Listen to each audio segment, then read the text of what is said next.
코로나19 비상 특집 전용후의 뉴스 온 시작하겠습니다. 국내 코로나19 확진자가 1만 명을 넘어섰습니다. 첫 확진자가 나온 이후 74일 만입니다. 신규 환자 수는 86명 늘어났습니다. 정부가 코로나19 긴급재난지원금의 지급 기준을 발표했습니다. 잠시 뒤 자세히 알아보겠습니다.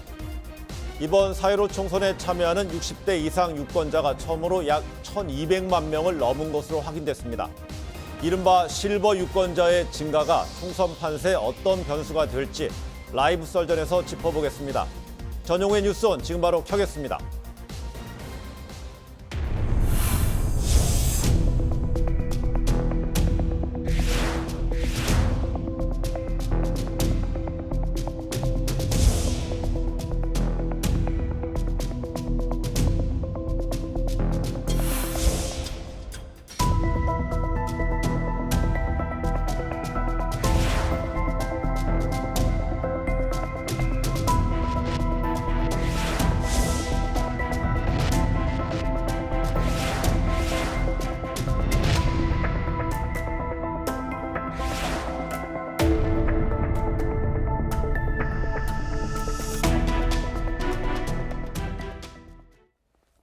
오늘 오전 정부가 코로나19 긴급재난지원금 대상자 선정 기준과 원칙을 발표했습니다. 소득 하위 70% 대상 4인 가구 기준 100만 원을 지급하는 방안이 공개된 거죠. 지난달 건강보험료가 선정 기준입니다. 자세한 소식 보도국 취재기자 연결해 들어보겠습니다. 김도훈 기자, 먼저 오늘 관계부처 합동 TF에서 나온 내용부터 정리해 볼까요? 네, 정부가 긴급재난지원금 선정 기준을 지난달 낸 건강보험료로 정했습니다. 빠르게 대상자를 지원하면서도 생활 수준을 합리적으로 반영할 수 있다는 점을 고려했다는 설명입니다. 가구원이 지난달 낸 건강보험료를 모두 합한 금액이 소득 하위 70% 이내에 해당하면 지원을 받을 수 있습니다. 직장가입자와 지역가입자 또는 직장가 지역가입자가 섞인 가구에 따라 기준은 조금씩 다릅니다. 직장가입자는 본인 부담 건강보험료가 1인 가구는 약 8만 8천 원, 2인 15만 원, 3인 19만 5천 원, 4인 23만 7천 원 이하면 지원 대상에 해당합니다. 건강보험 가입자의 피부양자인 배우자와 자녀는 주소지가 달라도 동일 가구로 간주됩니다. 네, 그렇다면 자신이 낸 건강보험료가 얼마인지 어디에서 확인할 수 있습니까? 본인 부담 건보료는 직장가입자는 월급 명세서에서, 지역가입자는 건강보험 납입 고지서에서 확인할 수 있습니다. 온라인상으로는 건강보험공단 홈페이지에서 나의 건강보험 확인하기를 클릭하면 정확한 보험료를 확인할 수 있습니다. 지역가입자는 소득과 재산, 자동차 등 부가 요소를 입력하고, 직장가입자는 자신의 급여나 급여 외 소득을 입력하면 보험료를 볼 수 있습니다. 종합부동산세를 내는 고액 자산가는 제외시킨다는 얘기도 있죠. 이 기준이 나왔습니까? 네, 정부는 재난지원금 지급 대상이더라도 고액 재산가는 제외시키는 방안을 검토한다고 밝혔습니다. 하지만 구체적인 적용 제외 기준은 관련 자료를 검토해 차후에 마련한다는 계획입니다. 마지막으로 코로나19 사태 이후에 소득이 크게 줄어든 자영업자나 소상공인이 많은데 이런 분들에 대한 보완책은 없습니까? 말씀하신 대로 코로나19 사태 이후 소득이 크게 줄었지만 정작 건보료에는 반영이 안 된 자영업자나 소상공인 가구에 대한 우려가 컸는데요. 오늘 발표에서는 구체적인 보완책은 나오지 않았습니다. 일단 각 지자체가 지역 여건에 따라 재난지원금 신청 당시 소득 상황을 반영한 후에 지원 여부를 판단할 수 있도록 방안을 마련할 방침입니다. 정부는 소득 하위 70% 경계선에 있는 가구 중에 최근 소득이 급격히 줄어든 사실을 증빙한다면 하위 70% 선에 포함해 지원할 계획입니다. 지금까지 보도국에서 JTBC 김도훈입니다. 코로나19 비상 특집 이슈 온 이어가겠습니다. 이형민 연세대 세브란스병원 진단검사의학과 교수, 최진봉 성공회대 교수, 전지현 변호사 스튜디오에 나와 있습니다. 어서 오세요. 네, 안녕하십니까. 네. 정부가 오늘 소득 하위 70% 가구에 지원하기로 한 이 코로나19 긴급재난지원금의 구체적 지급 기준을 발표했죠. 브리핑 먼저 들어보겠습니다. 직장 가입자의 경우 본인 부담 건강보험료가 1인 가구는 약 8만 8천 원, 2인 가구 15만 원, 3인 가구 19만 5천 원, 4인 가구 23만 7천 원 이하면 지원 대상이 됩니다. 다만 소득 하위 70%에 해당되더라도 고액 자산가는 긴급 재난지원금 대상자 선정에서 적용 제외를 검토합니다. 네, 긴급재난지원금 지급 기준, 이 건강보험료 납입금을 주요 기준으로 삼았는데 지난달 기준치예요? 예, 그렇습니다. 아마 표로 우리가 보여드릴 텐데 제작진이 일단 이렇습니다. 4인 가구 기준으로 말씀을 드리면 직장 가입자 같은 경우에는 23만 7,652원이고요. 네. 그리고 지역 가입자는 25만 4,909원입니다. 그러니까 이게 지역으로 가입했냐 직장 가입했냐의 기준이 달라질 거고요. 1인 가구 같은 경우에 지금 표에 나오고 있죠. 직장 가입자는 8만 834원이고요. 지역 가입자는 6만 3,788원이고요. 예. 그리고 이제 2인 가구, 3인 가구 지금 표에 보시는 것처럼 하시면 돼요. 혼합이라고 하는 얘기는 그 가정이 직장에 다니고 지역에서 함께 내는 분들이 있습니다. 네. 그런 경우에 혼합 가정은 저기 표에 나온 대로 15만 원 정도에서 16만 원 정도 된다고 볼 수 있겠습니다. 그래서 예. 여러 가지 다양한 케이스가 있기 때문에 일률적으로 말씀드리기는 어렵고요. 또 하나 우리 이제 차관도 발표하면서 얘기를 했지만 기본적으로 고액 자산가들, 즉 의료보험 비용이 예를 들면 자녀에게 속해 있어 본인은 의료보험 내지 않지만 집을 많이 갖고 있다거나 재산이 네. 많은 경우 그것도 대상에서 빠지게 됩니다. 예컨대 종합부동산세, 종부세를 내는 분들 이런 분들도 제외 대상이 된다고 볼 수 있을 것 같고요. 대부분 이제 의료보험에 본인들이 갖고 있는 재산도 함께 포함되어 있기 때문에 대부분은 여기에다 포함되어 있지만 또 의외로 거기서 사각지대에 놓여 있는 분들을 정부기관이 찾으려고 열심히 노력해서 그런 분들에게 지원이 되지 않도록 막겠다 이런 얘기도 밝힌 바 있습니다. 근데 정부가 오늘 이 기준을 발표하면서 구체적인 사례도 언급했죠? 네, 이제 많은 분들이 선정 기준표를 보시면서도 네. 그럼 우리 가족은 어떻게 되나 궁금하실 텐데 그 좀 전에 CG상의 선정 기준표 이제 다시 한번 보여주시면은 설명을 해드릴게요. 예를 들어서 엄마, 아빠가 있고 자녀 2명이 있는 4인 가족 같은 경우에 엄마, 아빠가 전부 직장에 다니고 두 사람의 직장 보험료 합이 19만 원이라면 지금 저기서 얘기하고 있는 23만 7천 원에 모자라는 거죠. 네. 이런 경우에는 지원 대상이 되고요. 그리고 엄마, 아빠가 같이 자영업을 한다 그러면은 자영업은 지역 가입자 해당하지 않습니까? 이런 경우에 그 지역 보험료 합이 15만일 경우에는 역시 지원 대상이 됩니다. 저 표를 보시면 이해가 가실 거예요. 그다음에 엄마는 직장에 다니고 아빠는 자영업을 하는 경우에 이런 경우에는 저 혼합에 해당하게 되는데 네. 이 경우에 한 사람은 10만 원, 한 사람은 보험료가 뭐 예를 들어서 뭐 30만 원 이렇게 돼 버린다면은 그 합이 40만 원이 되는 거잖아요. 따라서 저 혼합에 나와 있는 저 기준표에 해당이 안 되죠. 네. 지원 대상에서 제외되고 그다음에 이제 가구라고 그러면은 지급 단위를 어디까지로 봐야 되는지 많은 분들이 헷갈리실 거예요. 이걸 설명을 드리자면은 주민등록상 같은 주소지에 거주하는 가족까지를 같은 가구라고 얘기를 하고 배우자나 자녀인 경우에 그러니까 내가 부양을 하고 있는 배우자나 자녀 같은 경우에는 다른 주소지에 있더라도 한 가구로 치는데요. 네. 역시 예를 들어 보겠습니다. 춘천시에 살면서 직장에 다니는 가입자가 있고 부산시에 사는 배우자와 자녀가 있는 경우에는 똑같이 이렇게 다 같이 춘천시에 거주하는 3인 거주라고 봅니다. 네. 그런데 춘천시에서 직장에 다니는 가입자가 있고 부산시에 가입자의 피부양자인 어머니가 있는 경우에는 배우자나 자녀가 아니잖아요. 어머니는 이런 경우에는 다 같이 2인 가구가 아니라 어머니는 별도의 1인 가구로 보게 되는 거고요. 그다음에 이제 저 재난 지원금 말고도 각 지자체에서 또 이렇게 나눠주는 예. 뭐 지원 사업들이 있는데 일단은 중복 수령이 가능하다는 입장이지만 네. 이게 뭐 각 지자체에서 나눠주는 기간이라든지 이런 것들이 지자체마다 요건이 다르기 때문에 구체적인 네. 거는 각 지자체에 확인을 해보시기 바랍니다. 알겠습니다. 일목요연하게 정리가 됐는데요. 최근 2주간의 코로나19 확진자의 감염 경로 가운데 35%가 해외 유입인 것으로 파악됐습니다. 오늘만 하더라도 40%가 넘었는데요. 정세균 총리 오늘 해외 유입의 상당 부분이 통제될 것이라는 입장을 밝혔습니다. 이영민 교수님, 결국 해외 유입되는 인물들이 지역 전파랑 차단하는 게 지금 최우선인 것 같아요. 어떤 배경에서 이런 정세균 총리 발언에 힘을 좀 실을 수 있을까요? 일단 그 발언에 대해서 저희가 생각하기 전에 해외 네. 유입이 어느 정도인지부터 좀 봐야 될 것 네. 같은데요.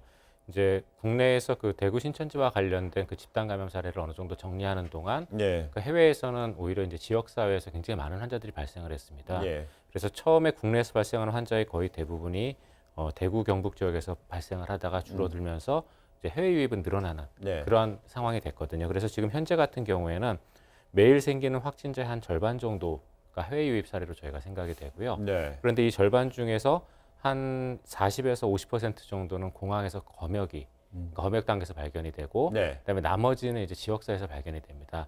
이게 검역에서 저희가 다 거르지 못하는 이유는 잠복기에 들어오는 환자나 아니면 해열제 같은 것들을 먹고 들어오는 환자들이 일부 있을 해열제를요? 네, 그럴 수도 있고 예. 그다음에 무증상 감염자들도 또 일부 있습니다. 예. 그래서 이런 것들 때문에 이제 검역에서 다 거르지 못하는데요.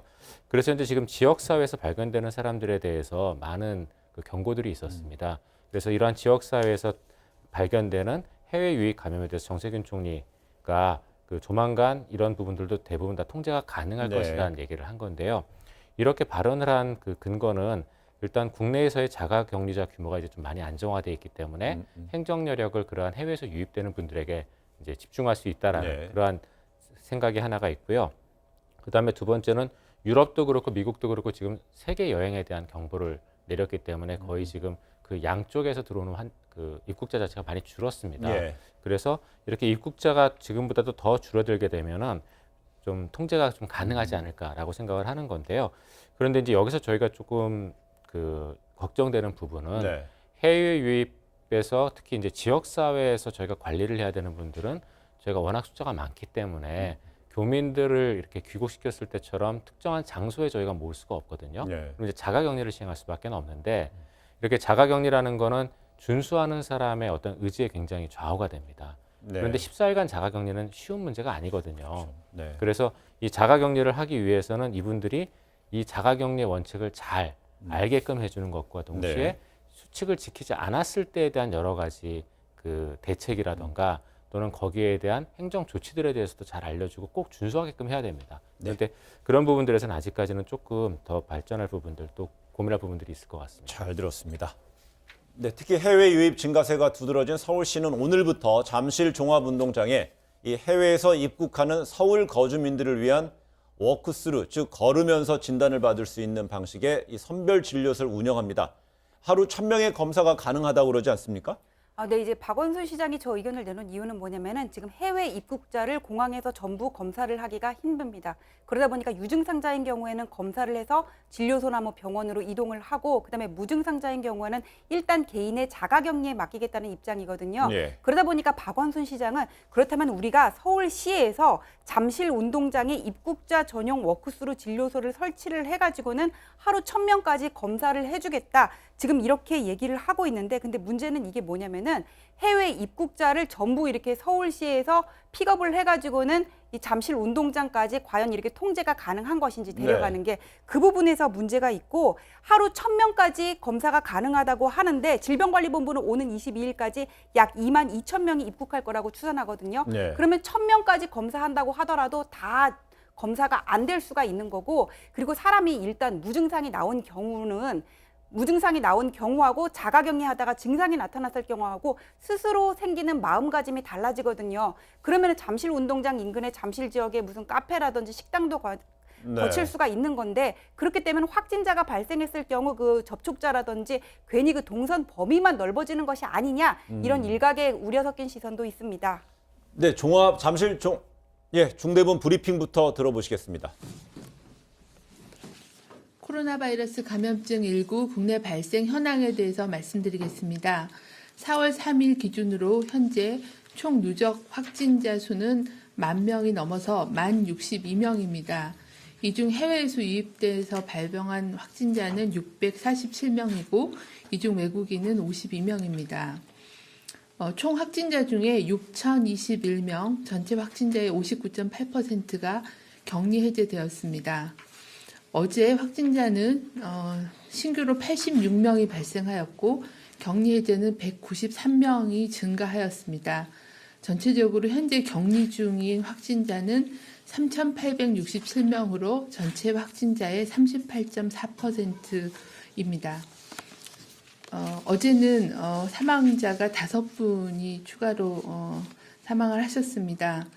사망하신 고인의 명복을 빌고 유족들께는 심심한 위로의 말씀을 드립니다.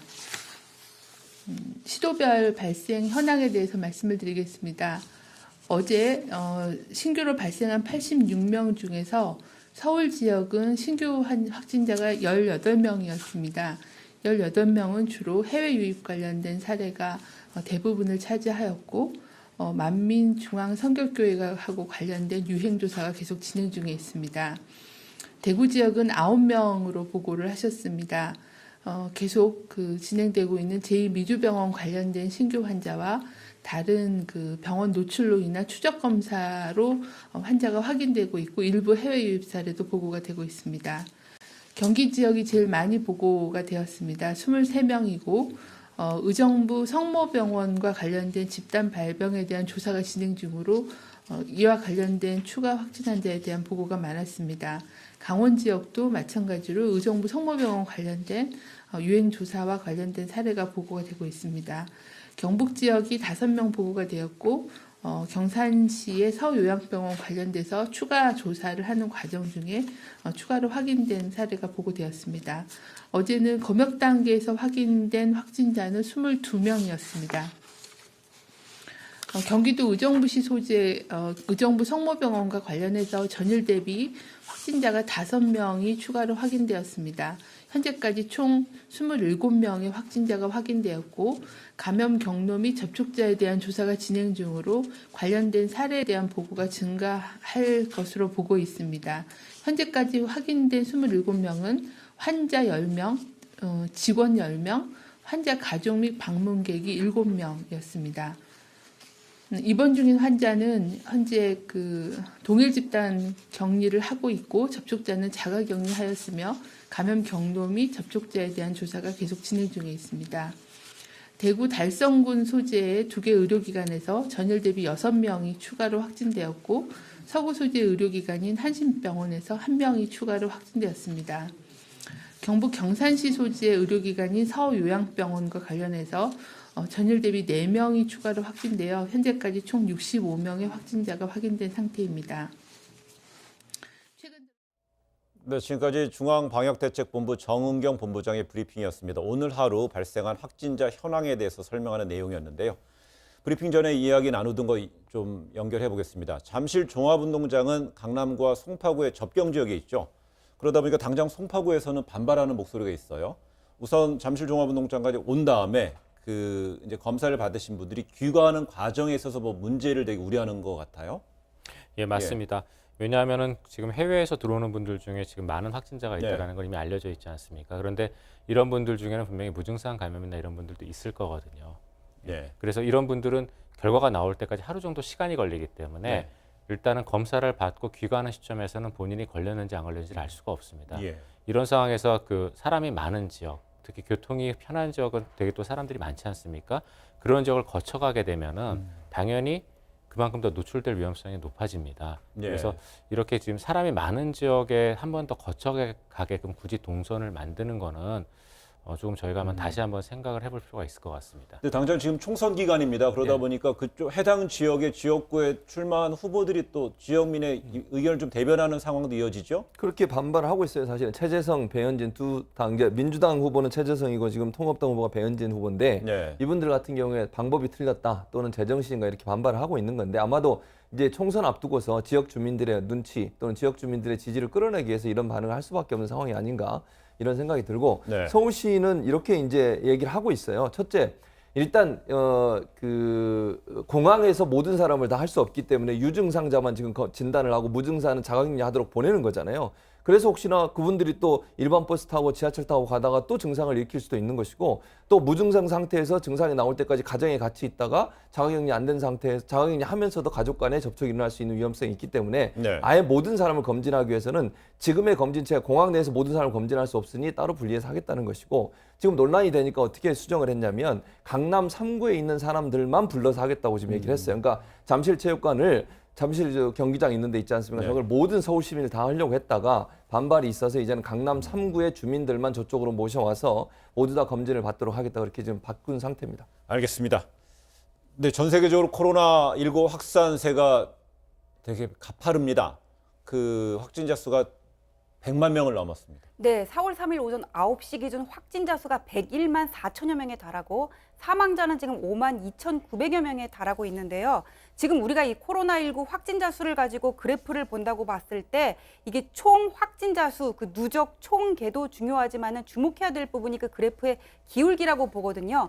이제 코로나19 확진자 수가 어느 정도 안정세에 접어들었다고 얘기를 하려면 일단 그 기울기가 둔화가 돼야 되는데 지금 추이를 보면은 지난달 26일 전 세계 확진자 수가 50만 명을 넘은 이후 일주일 만에 2배가 됐단 말이에요. 아직까지는 그 기울기가 너무나 가파르게 상승하고 있기 때문에 네. 언제쯤 안정화될 거다 지금 전문가들도 단언하기는 어렵다고 합니다. 네.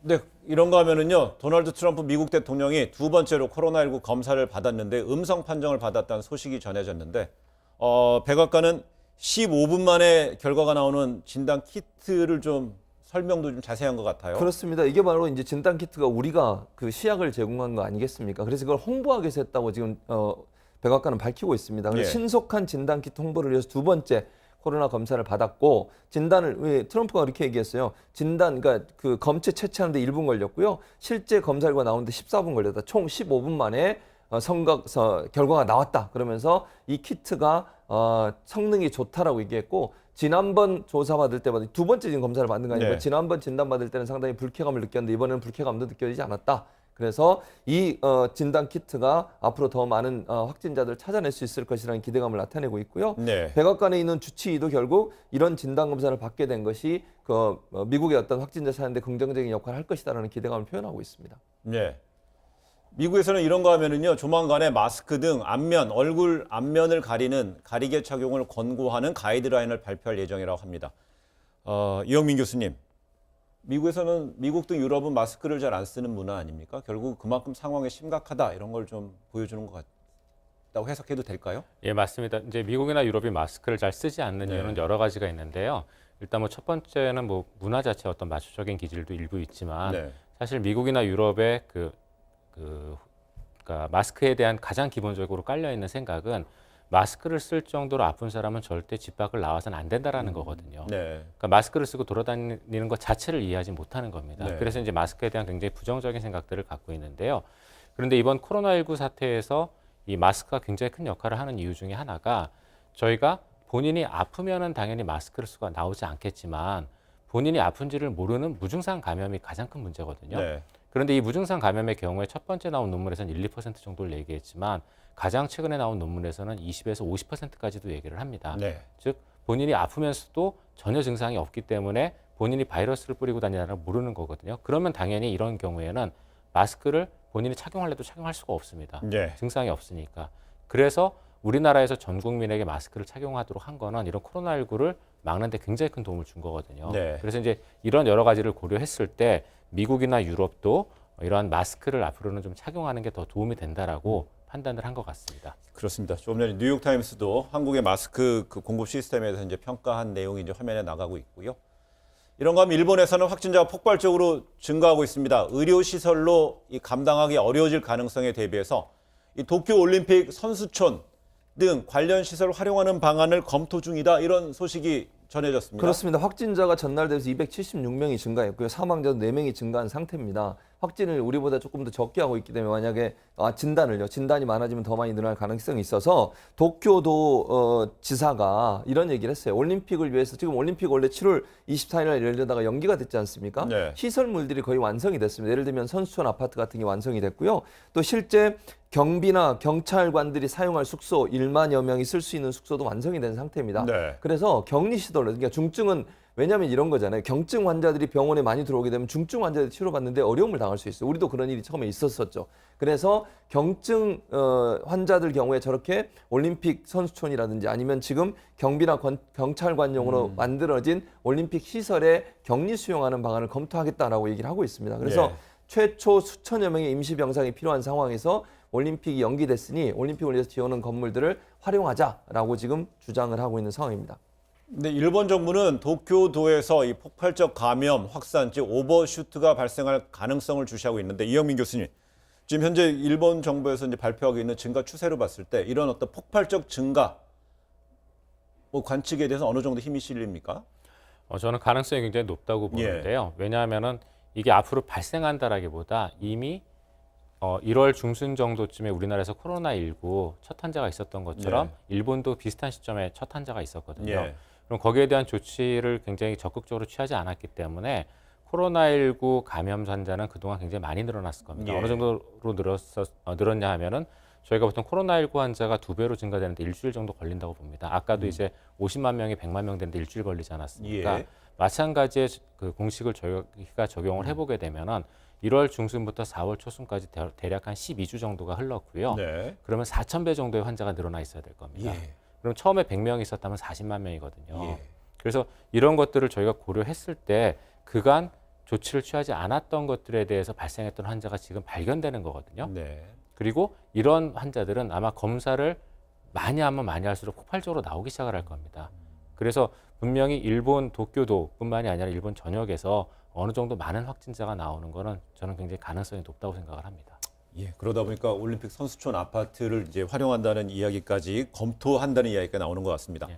근데 이런가 하면은요, 어제도 잠시 전해드렸습니다만은 아베 총리가 발언했던 한 가정당 면 마스크 2장씩 배포하겠다는 이 대책에 대해서 뭐 이 정부 정책을 비꼬는 건가요? 예, 패러디가 그렇습니다. 막 나오고 있는 것 같아요. 그렇습니다. 만화 영화의 주인공을 예. 패러디해서 나온 이 영상들과 아니면 그 그림들이 좀 관심을 끌고 있는데 네. 왜냐하면 일본 국민들이 2개 가지고 어떻게 우리가 버티냐는 거예요. 지금 네. 화질에 나오고 있지 않습니까? 가족이 7명이면 그러면 한 장을 3명이 쓰고 한 장을 4명이 써야 되느냐? 뭐 예를 들면 가족에 혹시나 그 기르는 반려견들이 있거나 네. 동물들이 있으면 어떻게 하느냐? 지금 사진을 보세요. 어른들 2명만 쓰고 아이는 못 쓰고 있는 상황이잖아요. 예. 어떻게 2개로 하라고 하는 거냐라고 저렇게 패러디를 만들어서 계속 비판을 하고 있고요. 또 어떤 패러디를 보면요. 그 아베 총리의 눈과 얼굴에 입에 하나씩 끼우는 지금 사진 나오네요. 저런 패러디도 나오서 나들고 있는 상황입니다. 그러니까 저기 이제 일본 언론에 나온 그렇습니다. 화면들이죠? 예, 그래서 일본 주민들은 2개 가지고 이제 예를 들면 평균적으로요. 가구당 평균 가족 수가 일본이 2.4명이에요. 많은 건 7명, 6명까지 있는데 2개 가지고 어떻게 버티라는 거냐. 그것도 지금 면 마스크지 않습니까? 방역 마스크하고 또 면 마스크는 성능 자체가 다릅니다. 과연 네. 이걸 이걸 막을 수 있을 거냐에 대해서 일본 국민들이 상당히 회의적인 그런 반응을 보이고 있습니다. 이런 와중에 또 일본 아베 총리의 발언이 또 논란이 불거졌어요. 예, 지난 1일 날 아베 총리가 예. 자신의 계정에다 1분짜리 영상을 올렸는데요. 그 대상은 이제 4월을 맞아 신입생과 사회 초년생들에게 던지는 얘기이고 거기서 아베 총리가 뭐라고 얘기를 했냐면 코로나19 감염이 경제 사회에 심대한 영향을 끼치면서 여러분은 불안과 어려움 속에 오늘을 맞이한 분도 계실 겁니다. 그러면서 이런 경험도 분명 앞으로 여러분의 인생에 큰 재산이 됩니다. 이렇게 얘기를 했다고 하는데 네. 젊어서 고생은 사서도 한다 이런 얘기도 있지만은 지금 일본 내 코로나19 확진자 수가 3,200명 통계에 잡히는 것만 그다음에 80명이 숨졌거든요. 이렇게 비유를 할 게 있고 아닐 게 있고 따로 있는데 아베 총리의 발언이 결국 이런 사람의 생명과 직결되는 재난을 맞이하고 있는 일본인들에게 네. 과연 저게 희망을 주는 메시지일까 이게 궁금하고 발언은 상당히 경솔했다고 보고요. 예. 당연히 그 일본인들도 여기에 대해서 비판을 하고 있는데 코로나19 감염이 퍼진 것은 인재다. 아베가 무능하다는 것이다라는 댓글들이 달려오고 있습니다. 예, 그동안에 북한으로부터 이 코로나19 관련된 소식이 좀 들리지 않았었는데 이번에 새로 나왔습니다. 북한이 오늘 코로나19 바이러스 감염증 환자가 단 한 명도 없다고 재차 주장했습니다. 그러면서 이 코로나19로 인해서 전국적으로는 대략 한 500명 정도가 격리되고 있다. 이 정도의 정보를 제시했어요. 그렇습니다. 근데 저는 조금 이해가 안 되는 예. 두 개의 말이 충돌되지 않나 하는 생각이 듭니다. 환자는 한 명도 없다고 얘기하는데 격리는 왜 시키는지 모르겠어요. 무슨 의미로 격리를 시켰다는 건지 네. 또 왜 격리가 되고 있는지 하는 부분은 정확하게 밝히지 않고 있습니다. 근데 북한의 조선중앙통신 같은 경우에는 전 사회적으로 인민적으로 행동 일치를 잘해서 이런 비루스라고 북한에서 표현하죠. 바이러스를 박멸을 하고 있다라고 얘기를 하고 있고요. 그래서 환자가 한 명도 없다고 좀 주장을 하고 있고 현재 500명 가량이 의학적 감시 대상자가 돼서 격리돼 있다 이렇게 얘기합니다. 그러면 의심 증상이 있다는 얘기로 보여지는 건데 과연 제대로 검사가 되고 있는지는 의문이라는 생각이 들고요. 네. 여기에 대해서 에이브럼스 이제 주한미군 사령관 겸 한미연합사령관은 미국 언론과 인터뷰에서 이거는 사실이 아닐 것이다라고 얘기를 하고 있습니다. 뭐 이유를 들었는데요. 지난 2월과 3월 초 30일간 북한군이 전혀 훈련을 하지 않고 발이 묶여 있었던 상황. 그리고 국경과 군 편성에 엄격한 조치가 취해졌다는 점을 보면 평상시에 북한군이 이동도 하고 훈련도 많이 했는데 이 기간 동안 왜 안 했을까? 네. 결국 바이러스 전파를 막기 위한 불가피한 조치가 아니었을까라고 얘기하면서 많은 환자가 있을 것이라는 전망을 내놨습니다. 네, 이런 건데 정부는 이제 북한에 그 손소독제 1억 원어치를 보내겠다는 국내 민간 단체 대북 신청을 승인했습니다. 코로나19 확산 이후에 대북 지원이 일어나는 것은 대북 인도적 지원이 일어나지는 이번이 처음이라는 말씀드리겠고요. 이런가 하면은 해외에서도 이 종교 단체 모임이 코로나19 확산의 계기가 되고 있다는 소식이 속속 전해지고 있습니다. 뭐 유럽에서도 있고요, 또 인도에서도 있고 그렇습니다. 그래서 먼저 유럽 네. 소식을 알려드리면 프랑스에 있는 한 교회가 지금 문제가 되고 있는데요. 네. 교회가 프랑스에 있는 오랭주의 뮬루주시라고 하는 시입니다. 이곳에서 지난 2월에 약 2천여 명의 신도들이 모여서 기도회를 5일 동안 했다고 합니다. 그러니까 하루만 한 게 아니고요. 5일 지금 사진에 나오고 있지 않습니까? 저기 보면 손을 잡고 아주 가까운 거리에서 찬송을 부르고 껴안고 기도도 하고 이랬다고 네. 합니다. 이러다 보니까 아주 밀접 접촉이 일어났고요. 지금 뭐 화면에 나오고 있는 장면, 그 흐리게 나오는 앞부분에 있는 분들이 이제 성도들이고 네. 앞에 인도하는 분들인데 저렇게 2,000명이 모여서 한 교회에서.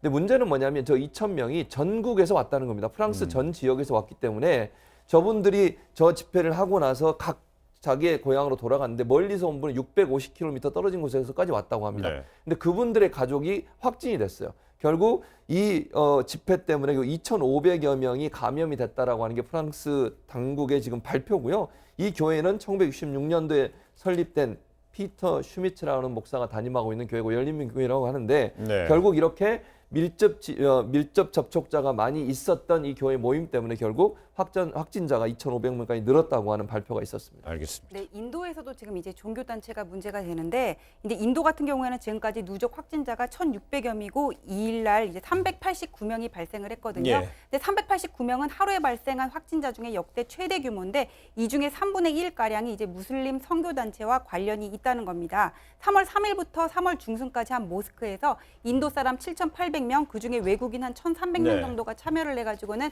종교 단체를 진행을 했다고 하는데 문제는 뭐냐면은 이 역학조사를 진행하기가 어려운 게 이 무슬림 단체가 최대 규모고 80여 개국의 추종자가 있다고 하거든요. 네. 이 참석했던 외국인들이 대부분 자기 나라로 돌아갔기 때문에 이 종교 모임이 또 하나의 어떤 확산의 진원지가 되는 것이 아니냐 이런 우려가 있습니다.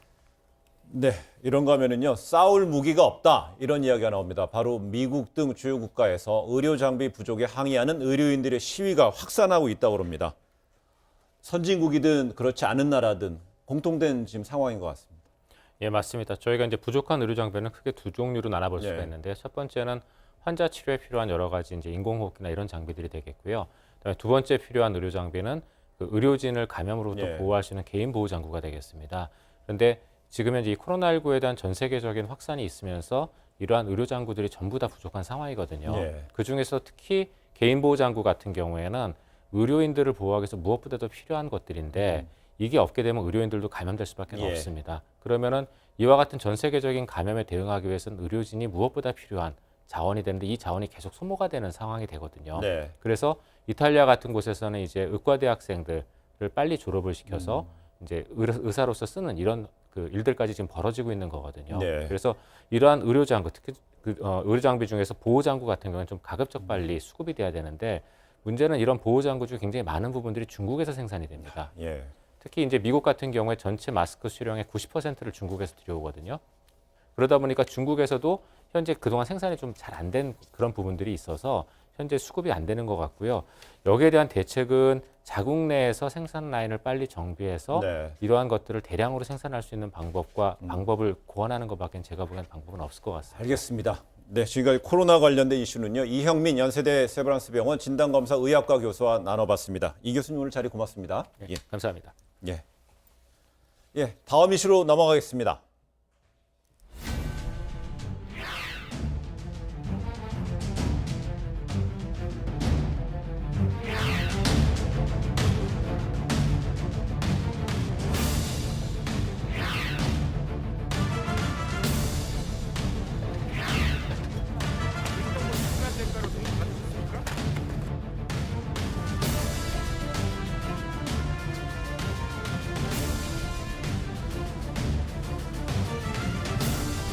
지금 대책을 세워놓지 않으면은 저는 우리 아이들이 살아가야 될 세상은 정말 진정한 지옥이 될 것입니다. 이어서 N번방 사건 짚어보겠습니다. 검찰이 미성년자 등을 협박해 성착취물을 찍게 하고 이 텔레그램에 유포한 혐의 등을 받고 있는 박사방 조주빈의 구속 기간을 좀 연장했습니다. 그렇습니다. 네. 보통 이제 한 번 구속을 하면 10일 먼저 구속을 할 수 있고요. 네. 그리고 한 번 더 연장을 할 수 있습니다. 법원의 동의를 얻어서요. 그래서 10일을 더 연장을 해서 왜냐하면 수사할 내용이 너무 많아요. 지금 현재 10일 가지고는 모든 그 범죄인을 다 찾아낼 수 없기 때문에 기소하기 전에 한 번 더 10일 동안 더 구속 연장을 해서 20일 동안 구속 연장이 되면 13일까지 구속을 할 수 있게 되고요. 이제 문제가 되는 집중 조사 내용을 보면 이렇습니다. 일단 박사방이라고 하는 이 방을 만든 조주빈이 그룹 채팅방 등을 운영하면서 이들과 함께, 그러니까 박사방의 조주빈과 함께 역할을 했던 사람들이 누구인지, 그 사람들이 어떤 역할을 했는지 하는 부분들을 집중적으로 조사를 하고 있고요. 예. 또 하나 지금 조주빈이 자신의 활약상을 담은 일명 자서전이라고 하는 것을 유사방에 올렸다고 합니다. 여기 보면 이제 본인이 어떻게 활동을 했고 무슨 일을 했고 이런 부분들이 쭉 올라와 있기 때문에 이 자서전을 분석을 통해서 범죄 행위나 범죄 협력자들을 찾아내는데 지금 여러 가지 노력을 하고 있는 상황이고요. 예. 또 하나 뭐가 있냐면 이 픽션 형태로 텔레그램 방에 자서전과 함께 다른 글도 또 올렸어요. 이 두 가지 글들을 가지고 분석을 하고 있는 상황입니다. 그러니까 검찰 입장이나 경찰 입장에서는 이 조주빈이 이런 본인의 기록, 본인이 남긴 기록들을 어떤 내용이 있는지를 쭉 살펴보면서 중요한 내용을 찾아내고 있고, 또 하나는 강 씨라고 그래서 사회복무요원으로 근무했던 강 씨 같은 경우에 조주빈과 여아 살해 모의도 했었고요. 네. 또 개인정보를 빼내가지고 조주빈에게 전달해서 협박을 하도록 만든 일이 있었지 않습니까? 네. 그 사람에 대해서 조사를 하고 있는 상황이고요. 아직까지는 이들과 관계되어 있는 다른 공범들에 대한 조사를 하지 않고 있지만 앞으로 확대될 것 같고, 하나만 더 말씀을 드리면 현재 이제 아이디가 붓다, 사마귀, 이기야 이런 3명이 함께 박사방을 개설해서 운영했다는 혐의를 잡고서 이 부분도 예. 함께 조사하고 있습니다. 네, 조주빈과 함께 텔레그램 성착취 박사방을 운영한 사람이 최소 9명인 것을 확인됐다는데요. 특히 박사방 운영 방식이 조직폭력배 조직과 다를 바 없다는 정황도 좀 드러나고 있죠.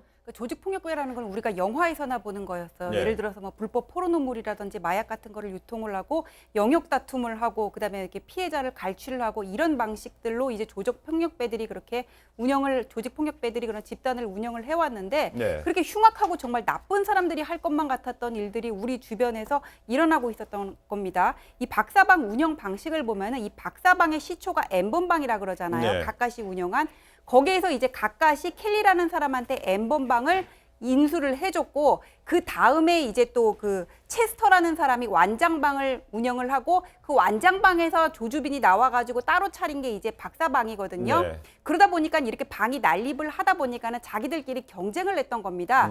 이러면서 서로 영역을 넓히기 위해서 그 경쟁자를 제거하기 위해 협박을 하기도 하고 뭐 흉기를 들고 미행을 하고 있다. 부모님을 어떻게 하기도 한다. 그렇게 협박을 하기도 하고 또 신상을 텔레그램에 공개를 하면서 경쟁자를 제거를 했다고 하고요. 예. 그다음에 이 방들을 텔레그램 각각의 방을 운영하는 것도 상당히 이게 조직적이었는데 일단 경쟁자를 제거하는 사람이 있어야 됩니다. 그다음에 피해자를 협박하는 사람이 있어야 되고 그 회원들을 유인하는 사람이 있어야 네. 되고 그다음에 또 성착취물 영상을 찍고 올리는 사람이 있어야 되고 인출하는 사람이 있어야 되잖아요. 이렇게 각각의 역할 분담이 세분화돼 있다 보니까는 따로 운영진, 그러니까 이런 전체 역할을 컨트롤할 수 있는 운영진이 필요했던 게 이게 우리가 영화에서 보던 범죄단체 조직과 상당히 유사하다는 겁니다. 좀 전에 얘기했던 살해협박, 경쟁자에 대해 살해협박했다는 건 또 어떤 내용입니까? 그 무슨 말이냐면요. 사회협박했다는 건 이겁니다. 미라고 하는 사람인데요. 그러니까 물론 닉네임입니다. 이거는 미라고 하는 닉네임인데 무슨 얘기냐면 이렇게 얘기했어요. 내가 칼 들고 간다. 조심해라. 이런 네. 얘기를 했는데 왜 그랬냐면 사실 아까 이제 전지현 변호사도 얘기했지만 완장방이라고 하는 게 있어요. 완장방이라고 하는 곳이 있는데 여기에는 이제 같이 들어와서 성착취방 운영하는 사람들이 같이 활동하는 것이고요. 이 중에 이제 완장방 운영 중에 한 사람이었던 미희가 이 그 조주빈에 대해서 안 좋은 얘기를 하고 네. 계속 갈등이 생겼나 봐요. 조주빈 네. 입장에서 여기서 쫓겨났거든요. 완장방에서 쫓겨나면서 자신이 박사방을 개설을 했는데 그때 갈등이 있었던 것이 좀 기분 나쁜 분도 있었던 것 같고, 또 하나는 또 문제가 뭐냐면 이 사람들이 각각 텔레그램 방을 만들어 가지고 어쨌든 거기서 함께 돈을 주고 들어와서 이런 성착취물을 보는 사람들은 공유하는 부분이 있어요. 다시 말씀드리면 한 방에만 가입하는 게 여러 방에 가입을 하고 있는데 예. 자기 방으로 데려오기 위해서는 다른 사람을 유인해서 미끼를 던져서 그 사람들을 데려와야 되는데 그러면서 자기 방에 있는 사람을 끌고 나가니까 거기에 대한 충돌이 있었던 겁니다. 예. 그래서 미에 대해서 안 좋은 감정이 있었고 이 사람을 공격하기 위해서 영석이라고 하는 소위 자기 말을 잘 듣는 한 사람을 이용해서 오프라인으로 불러냈고 오프라인으로 불러낸 뒤에 이 사람을 미행하게 했어요. 미행하고 나서 이 사람이 했던 여러 가지 뭐 착취 관련된 행동 이런 부분들을 다 사진 찍고 그걸 가지고 협박을 하고 예. 개인정보까지 알아내서 그걸 인터넷상에 올린 그런 지금 범죄 혐의를 받고 있는 상황입니다. 예, 오늘도 수사에 속도를 내고 있는데요. 조주빈의 범행을 도왔던 사회복무요원 최모 씨는요. 오늘 구속의 갈림길에 섰습니다. 법원에 오늘 출석해서요. 실질 심사를 받고 있고요.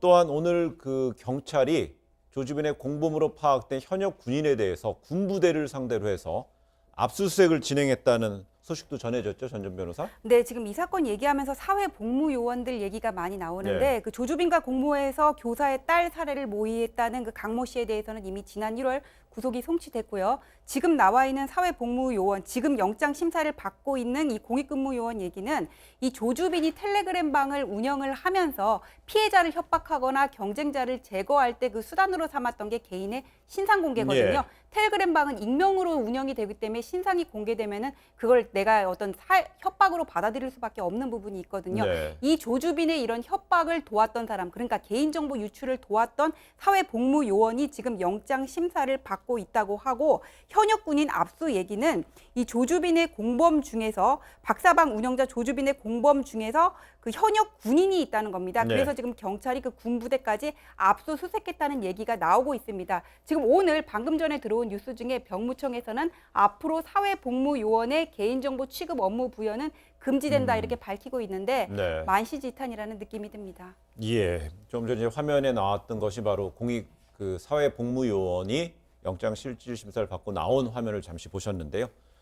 이 경찰에 검거된 N번방 사건 관련 피의자의 상당수가 10대라는 부분, 이 참 문제인 것 같아요. 네, 이제 140명이 무더기로 검거된 중에서 예. 10대 피의자가 25명에 달한다 그러고 또 10대 피해자가 상당히 많은 수를 차지를 하고 있습니다. 현재까지 확인된 피해자 103명 중에서 10대가 26명 가장 많아요. 일단 10대들이 왜 이런 범죄에 빠지게 됐는지를 보면은 뭔가 이렇게 사회에 관심을 받지 못하고 내팽겨치진 상태에서 가장 손쉽게 접할 수 있는 공간이 사이버거든요. 그런 가학적인 영상에 노출이 되다 보니까는 어떤 뭐 이런 범죄 인식이라든지 이런 기능이 제대로 마비가 됐을 가능성이 있어요.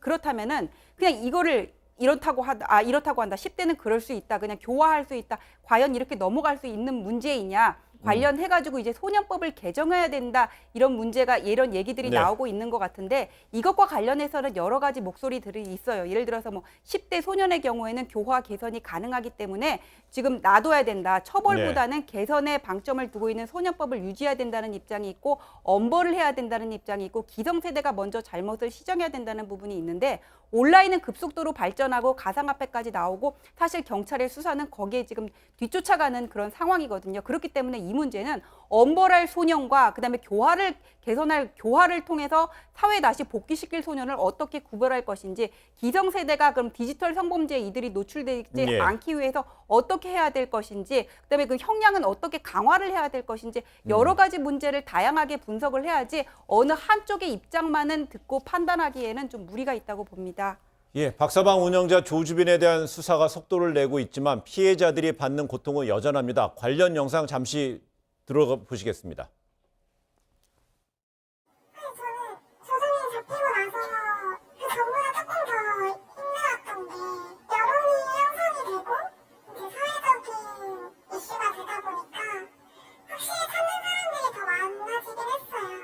사실 저희가 죽을 때까지 계속 신경이 쓸 수밖에 없을 거고 잊을 수가 없는 거죠, 저희는. 그냥 길을 가다가도 저 사람은 그 사진을 보지 않았을까? 이런 생각이 당연히 들 수밖에 없고. 빨리 하지 않고요.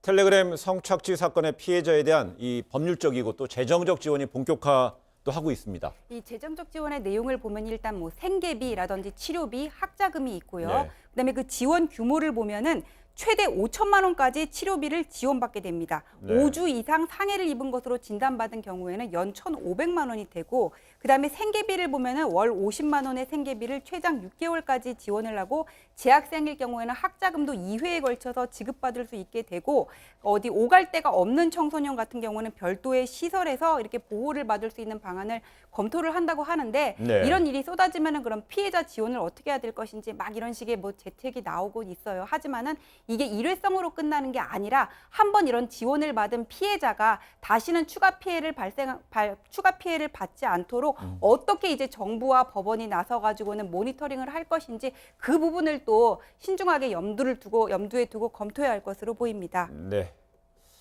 텔레그램 N번방의 실체를 처음으로 세상에 알린 이들이 바로 추적단 불꽃입니다. 이 추적단 불꽃으로 활동 중인 대학생들인데 이 경찰이 이들에 대한 신변 보호에 나섰죠. 그렇습니다. 지금 말씀하신 대학생 2명이 예. 만든 추적단 불꽃은 사실은 원래는 뉴스통신진흥회라고 하는 곳에서 주최한 제1회 탐사 심증 르포 취재에 공모하기 위해서 이 사건을 들여다보기 시작한 거예요. 예. 이게 지난해 9월입니다. 한참 지났는데 그 당시에는 별로 주목을 못 받았어요. 그런데 지금 N번방 사건이 터지면서 이 지금 2명의 대학생에 대한 관심이 집중되고 있고 이 두 명의 대학생들이 찾아내고 취재한 내용이 수사에도 도움을 주고 있는 상태입니다. 그래서 이 2명의 이 대학생들이 상당히 신변의 위협을 느끼고 있어요. 왜냐하면 N번방이나 텔레그램을 통해서 성착취물을 공유하는 사람들 입장에서는 얼마나 밉겠습니까? 그래서 위해를 당할 가능성도 있기 때문에 경찰이 지금 강원지방경찰청이 이들의 요청을 받아서 신변보호를 하고 있고요. 네. 스마트워치를 지급한 상태라고 합니다.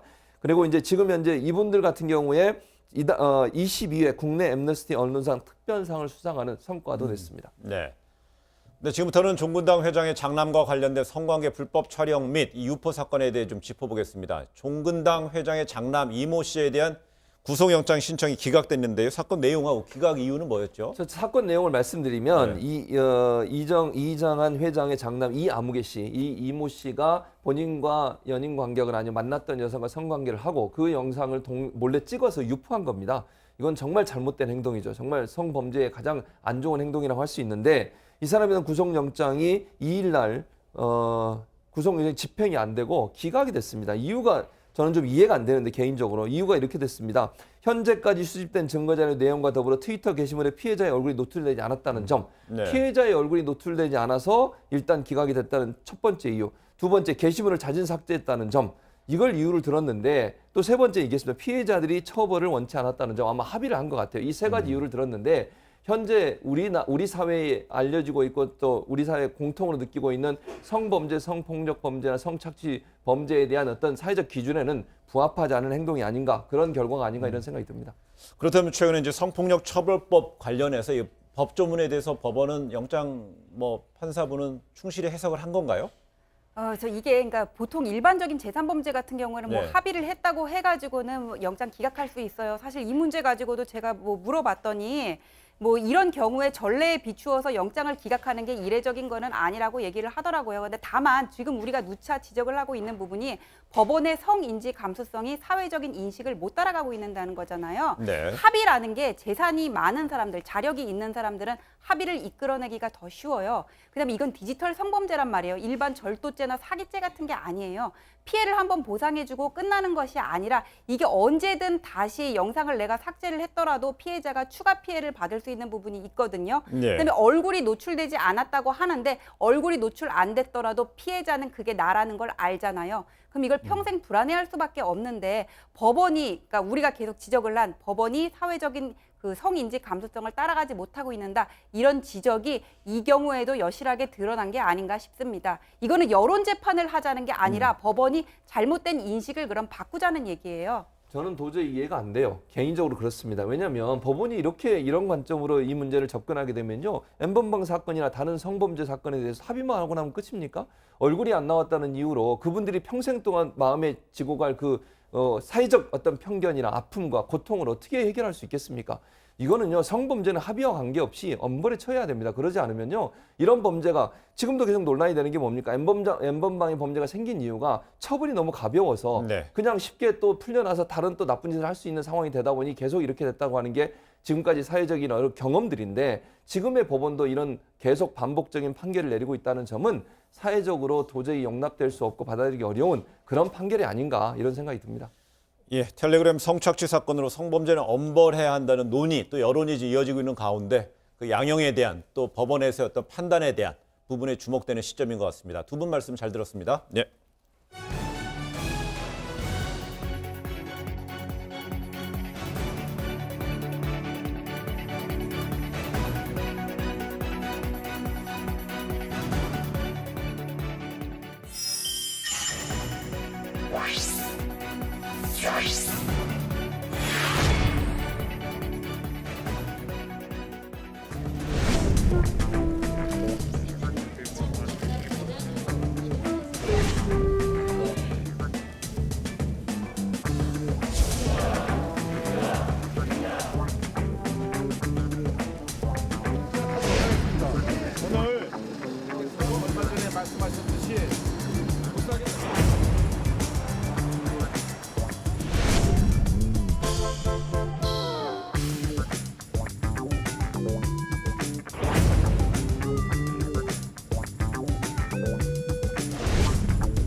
편집 없는 날선 토크의 진수 라이브 썰전 시간입니다. 김종배 시사평론가, 김영우 의원 나와 있습니다. 두 분 어서 오세요.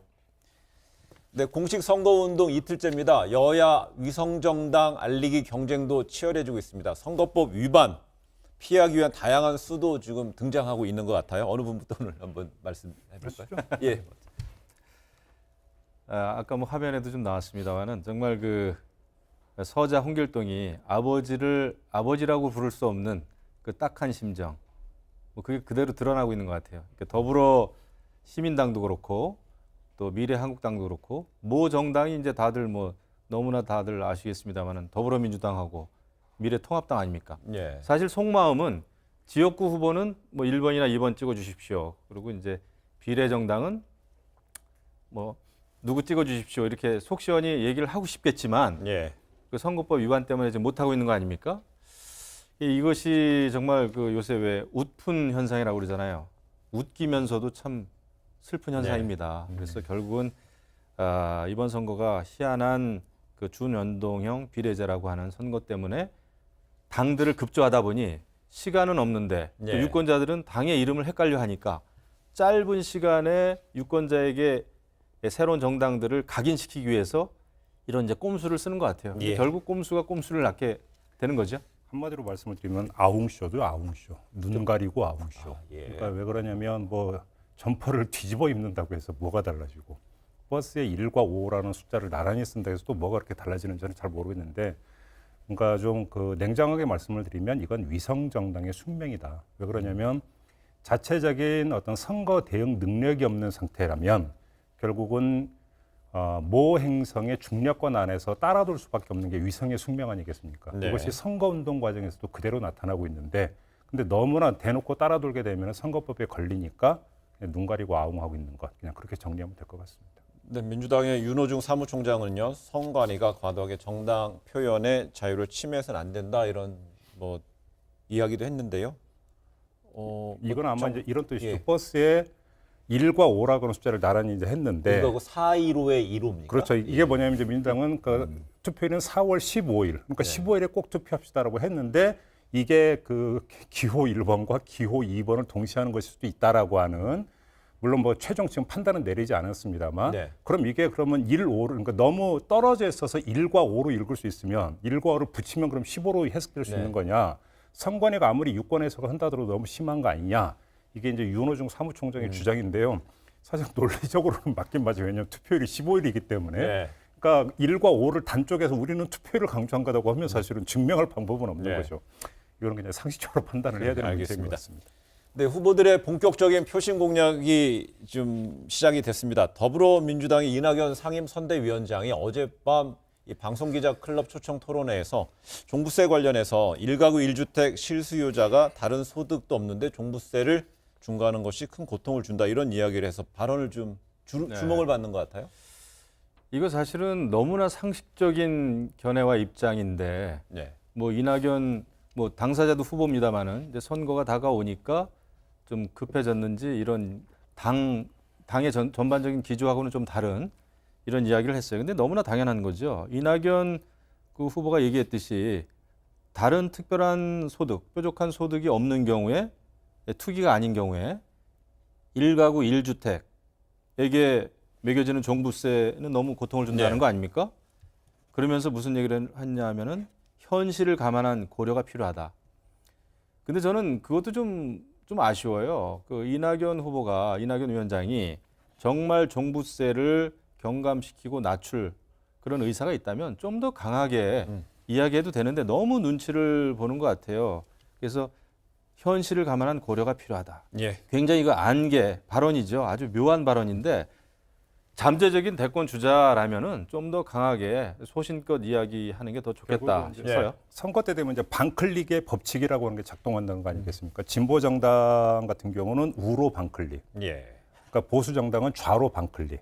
그래가지고 반클릭, 그러니까 한 클릭에서 서로 그러니까 차별성이 어떤 그 무뎌져 버리는 이런 현상이 나타난다고 하는데 이낙연 그 공동 선대위원장의 발언도 사실은 뭐 그렇게 이해할 수 있는 부분이 있지만 그럼에도 불구하고 아무리 현실에서 어떤 그 한 표가 중요하다고 하더라도 지켜야 될 원칙과 색깔은 분명히 할 필요가 있다. 예. 왜 그러냐면 다른 사람도 아니고 이낙연 위원장은 문재인 정부의 초대 총리이자 최장수 총리이고 본인이 총리로 재임하는 시절에 종부세율을 강화했던 예. 경우에 그렇다면 그러니까 그 내각을 통할하는 위치에 있었던 총리라고 한다면 그리고 자신이 총리에 있을 때 종부세 강화를 추진을 했고 확정을 지은 거라고 한다면 자신이 어떤 총리로 쓰는 행정의 결과일 수도 있는 예. 거거든요. 이거에 대해서는 책임지는 자세. 그다음에 그것이 원칙이고 맞다고 했다면 그러니까 비록 한 표가 떨어진다 하더라도 지킬 건 지키는 자세. 저는 이게 필요하다고 생각합니다. 그러면요, 만약에 이번 4.15 총선에서 그 판세 가장 중요한 일장이 되기 위해서는 수도권의 판세가 대단히 중요하다고 하지 않습니까?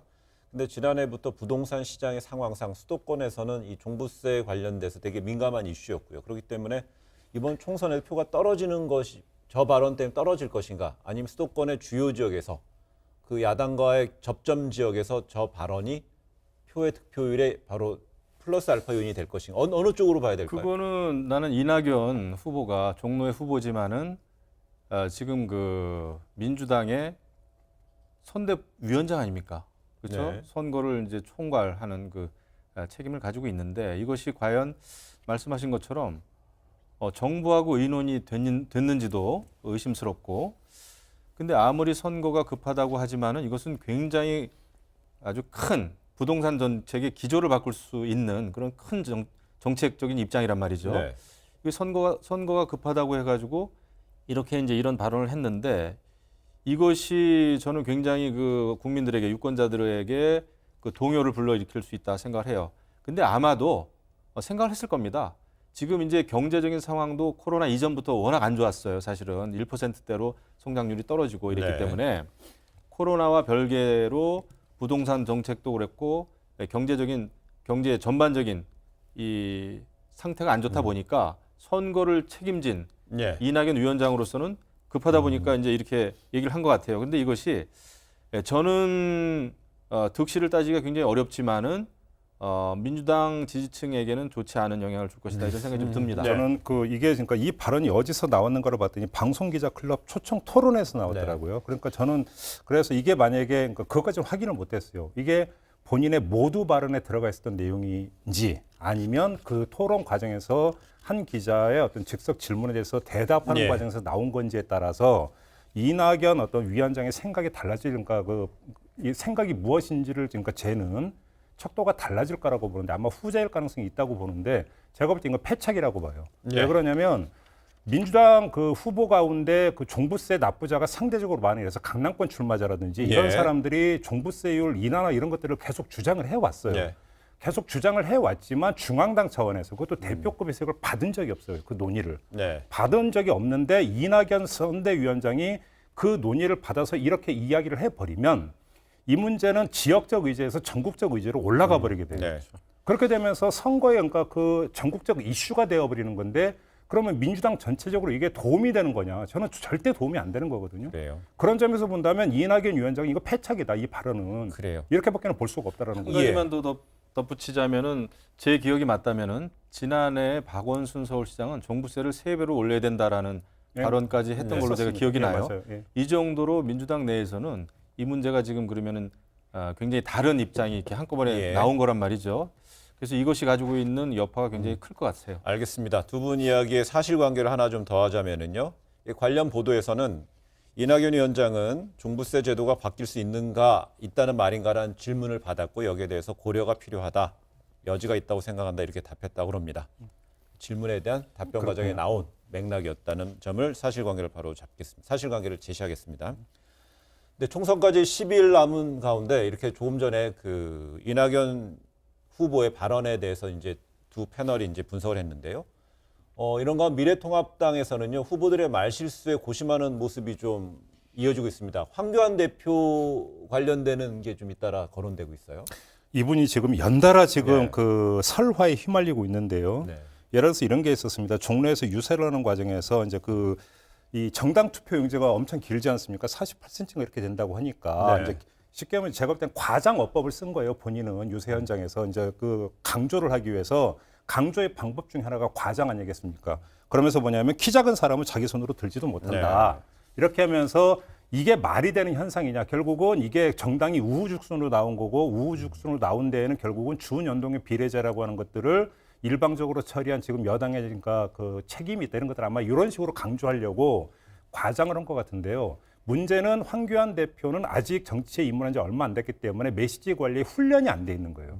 과장을 하더라도 할 수 있는 비유가 있고 하면은 안 되는 비유가 있는 거예요. 네. 거기서 어떤 사람의 신체적 특징이나 이런 걸 가지고 비유를 하면서 과장을 하는 것이 어떤 화를 불러오는가에 대해서 쉽게 하면 어떤 그 경각심이 없는 거죠. 그러니까 네. 뭐냐면 트레이닝이 안 돼 있는 거예요. 이런 점이 일단 지적이 돼야 되는 거고요. 조금 전에 이낙연 위원장이 그 문재인 종부세 발언을 방송기자 클럽에서 했던 것과 똑같이 N번방에 대해서 그냥 호기심으로 들어갔던 사람에 대해서는 판단을 달리해야 되는 것 아니냐는 요지에 이게 지금 엄청난 이제 파문을 불러일으켰는데 이것도 방송기자 클럽 초청 토론에서 했던 발언이에요. 황교안 대표가. 문제는 이게 즉석에서 나와버리면 이거에 대해서 내가 어떻게 대답을 해야 되는가라고 하는 내용의 문제 말고 네. 표현의 문제라고 제가 볼 때 N번방은 그러니까 단순히 표현의 문제만은 아니었어요. 인식의 문제가 분명히 있는데 아무튼 두 개를 종합 보면 이것까지 그러면서 메시지를 그러니까 내놔야 되는데 이게 훈련이 안 돼 있는 거죠. 맞습니다. 이거는 뭐 동의하죠. 제가 지난번에도 말씀드렸습니다만은 뭐 특정 종교라든지 신체 문제, 성별 문제, 네. 사회적인 특히 약자에 대한 문제, 이 비하나 아니면 비교라든지 이런 거는 굉장히 민감한 문제고 그런 발언은 사실 평소에도 하지 말아야 될 그런 발언이다 생각을 하는데 저는 사실 또 유권자 입장에서는 더 중요한 것은 아까 우리가 뭐 이야기하다 말았습니다만은 이낙연 위원장처럼 중요한 정책적인 입장에 대해서 조율을 하지 않고 이게 소신인지 아닌지 애매하게 발언하는 거. 저는 이런 것이 진실로 투표할 때는 오히려 이런 것이 평가가 돼야 된다고 봐요. 네. 근데 이런 말 실수나 이런 거를 너무 그 막말 프레임까지 몰아붙이는 것은 저는 또 그것도 너무 좀 지나치다 이런 생각이 좀 듭니다. 그래요. 알겠습니다.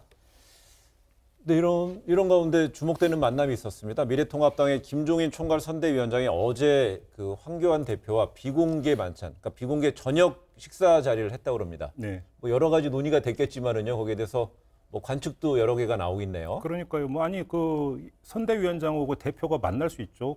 어쩌면 더 수시로 만나야죠. 둘의 관계를 볼 때. 근데 이제 언론이 주목하는 것은 일정에 없던 예정에 없던 만남이라는 것 때문에 아마 언론이 주목을 하는 것 같아요. 그럼 뭔가 어떤 돌발적인 계기가 있었기 때문에 이제 그 만남이 급조가 된 게 아니냐. 그럼 그게 뭘까? 바로 앞에 있었던 사건이 말실수이니까 이걸 좀 그 김종인 그 위원장이 일종의 뭔가 경고라고 하기는 좀 그렇고요. 아무튼 주의 환기 차원에서 했던 거 아니냐라고. 근데 이건 그러니까 말 그대로 좀 추측일 뿐이에요. 확인이 안 된 부분이고. 그 또 김종인 위원장이 또 그렇게 말할 어떤 지금 계제인가도 사실은 따져봐야 돼요. 못 살겠다 갈아보자라고 하는 게 너무 올드하다는 얘기 바로 나왔고. 그다음에 어떤 결국 이제 선대위원장에서 자기 당이라고 해도 되죠. 자기 당 후보에 대해서 국가적 망신이라고 이야기를 하면서 엄청난 또 파문을 불러일으켰던 주인공이 김종인 위원장인데 언론의 추측대로 정말로 말 실수 조심하라고 이야기할 수 있는 그런 계제인지도 본인은 따져봐야 되는 문제가 있는 것 같은데 뭐 그 자리에서 무슨 얘기 있었는지 확인이 안 되는 거고. 다만 유승민 의원이 이런 얘기를 했죠. 제발 수도권 민심에 역행하는 실수만 안 해주셨으면 좋겠다. 왜 그러냐면 유승민 의원은 아는 거죠. 선거 특히 막판으로 갈수록 말실수 하나가 얼마나 큰 결과를 빚는지 이미 역대 선거에서 다 증명되고 있는 거잖아요. 그 말실수라는 거는 정말 큰 영향을 줍니다. 선거 때는요. 이게 아주 민심이 요동을 치거든요. 그래서 그런 건 조심해야 되고.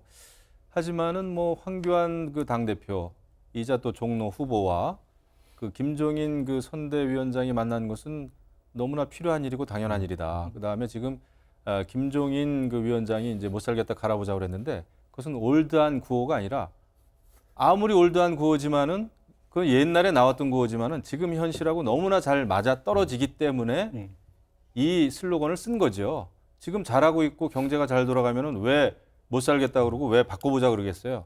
오히려 정부와 문정권 도와줘 가지고 대한민국 지키자 이렇게 나가겠죠. 근데 오죽 답답하면은 지금 못 살겠다 갈아보자 하겠습니까? 그래서 그런 차원에서는 올드한 구호가 아니라 엄청나게 현실 적확한 뭐다 슬로건이다 생각하고 그 다음에 이제 긴 시간 이렇게 만찬을 하면서 말 실수에 대한 얘기만 했겠습니까? 그렇죠. 결국은 그 정권 심판에 대해서 이번 선거에서 이기기 위해서 어떤 전략을 세워야 되겠다라는 이야기까지 총괄적으로 했겠죠. 당 대표와 선대위원장 아닙니까? 양대 산맥이잖아요. 알겠습니다. 요 말만 보탤게요. 지금 못 살겠다 갈아보자 얘기 나왔으니까 그때 자유당 정권이 뭐라고 대응했는지 아시죠? 알죠. 갈아봤자 소용없다. 그때 아무튼 유명한 선거에 유명하게 남아있는 두 개의 슬로건입니다. 네. 그러니까 저희가 수십 년 지난 이 시점에서 인용하고 있죠. 그러니까 여와 야와 여가 이제 계속 번갈아 가면서 정권을 찾았고 여당이 되고 또 야당이 됐습니다만은 그런 심리는 비슷한 것 같아요. 현 정권에 대해서 비판하는 그 야당 너무나 옳죠. 그렇죠. 그다음에 또 그걸 수성을 하려고 하는 여당 또 이해가 가죠. 그런 차원에서 나온 그렇습니다. 뭐 전 세계적으로 주요 국가들에서는요, 주요 선거 있을 때마다요, 심리학자들이 꼭 정치 심리학자들이 관여해서 그런 구호를 만든다고 그러지 않습니까? 심리를 파고 들어가야 되는 어떤 그 효력을 노리는 것 같습니다. 여야 후보들 이 지원 유세에 나선 인물들도 주목되고 있습니다. 가족들부터 거물급 인사까지 다양합니다. 배우자는 물론이죠. 그렇습니다. 예. 어느 후보들이 좀 눈길이 끌었습니까? 그러니까 예를 들어서 서울 동작을에 출마한 미래통합당의 나경원 후보 같은 경우는 유세 현장에 이제 부인, 그러니까 그 고등법원 부장판사시죠. 부인이 아니라 남편. 남편분하고 그다음에 그 딸이 이제 등장을 해서 지원을 나섰다고 그러고요. 그다음에 서울 광진을에 출마한 더불어민주당의 고민정 후보 같은 경우는 또 이 그 남편분이 유명한 시인이시거든요. 그러니까 그러니까 그 남편이 등장을 했다고 그러고. 그다음에 구로갑에 출마한 민주당의 이인영 후보 같은 경우도 아들이 등장을 했다고. 그런데 이 현상이 이번에 그러니까 처음 나타나는 현상이 아니에요. 언젠가부터는 제가 이제 확인을 안 해봤지만 그 이전 선거에서 여러 번 가족이 어떤 그 지원에 나서는 것들은 이제는 아주 익숙한 풍경이 됐고 이걸로 가장 유명한 사람 기억하시죠? 유승민 의원이 사실은 가장 유명한 분이에요. 왜냐하면 따님 저는 이름 아마 유담 씨였던 걸로 기억하는데 따님이 등장하면서 그때 그 유승민 의원이 어떤 그러니까 별명까지 얻었냐면 국민 장인이라는 별명까지 얻었거든요. 그러니까 이건 어찌 본다면 어느 순간부터인가 선거 운동이 개시가 되면 나타나는 이제 현상이 되어버린 거죠. 그렇죠. 뭐 저 같은 경우도 제 아내가 이제 열심히 선거 운동 했던 기억이 좀 새록새록 납니다. 근데 이걸 좀 눈여겨봐야 되겠죠. 이제 임종석 전 대통령 비서실장 상징적인 인물이잖아요. 문정권에 있어서. 그다음에 양정철 민주당 민주연구원의 원장 또 상징적이죠. 이번 모든 전략을 세웠다고 평가받는 인물 아니겠습니까? 이 두 인물이 어디를 갔느냐? 청와대 대변인을 했던 고민정 후보한테 갔단 말이에요.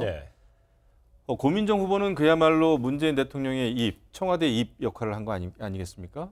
여기는 정말 모든 걸 걸고 싸워야 될, 물론 모든 지역구가 그렇긴 합니다만은 상징성이 있다 보니까 여기에 가가지고 이제 총력전을 펼치고 있다 이런 생각이 좀 드는데. 이번 선거는 정말 여러 그 어떤 군데 지역은 굉장히 의미가 있어요. 그래서 결국 문재인 정권을 제대로 한번 심판하자. 심판하는 데 있어서 이러이러한 지역은 심판해야 된다라는 게 이제 통합당 등 야당의 이제 목표죠. 또 의미고. 그런데 이곳만큼은 지켜야 된다고 하는 게 이제 여당의 입장이겠죠.